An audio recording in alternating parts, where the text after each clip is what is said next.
ஆமாங்க, மொத்தம் 8 ஏக்கர் வரப்பெடுத்து நீரை உருவாக்கணுங்கிறதுக்காக நீரை உருவாக்கணும்னு வரப்பெடுத்தோம்.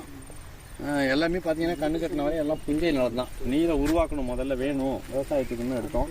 இதில் வந்து நெல்லை விதைச்சோம். நம்ம எல்லாரும் காலங்காலமாக என்ன யோசிக்கிறோம்னா, நெல் நிறைய விளையிற இடத்துலலாம் செழிப்பாக வளருதா, நம்ம அதை பற்றி ஒன்றும் யோசிக்கிறதில்ல. நெல் விளையிறதுக்குன்னு ஒரு சூழ்நிலை வேணும், நிறைய தண்ணீர் வேணும். நிறைய தண்ணி இருந்தால் தான் நெல்லை உருவாக்க முடியும். அந்த தண்ணீருங்கிறது பூமியில் தானாக உண்டாயிருக்கும். அதனால தான் நெல் நட்டுக்கிட்டு இருக்காங்க அப்படின்னு நினைக்கிறோம். நீரை மனிதர்கள் உண்டாக்குவாங்க அப்படிங்கிற தகவலே நிறைய மனிதர்களுக்கு தெரியாது. முனைவர் பட்டம் வாங்கின பெருமக்களுக்கு கூட தெரியாதுன்னு தான் நான் நம்புகிறேன். நீரை ஒரு உழவன் நினைச்சா உருவாக்க முடியும் அப்படிங்கிறது கூட வந்து நிறைய பேருக்கு தெரியாது. வரப்புகளை உயர்த்தினா அந்த வரப்புகள் வந்து வெப்பத்தை கடத்தி குளிர்காலங்களில் மேகங்களை வந்து ஈர்க்கும் அல்லது நீராவியை இழுக்கும். அண்டவெளியில் சூரியன் விட்டு விலகி நின்று குளிர்ச்சியை உள்வாங்கிறதுக்காக பூமி மழை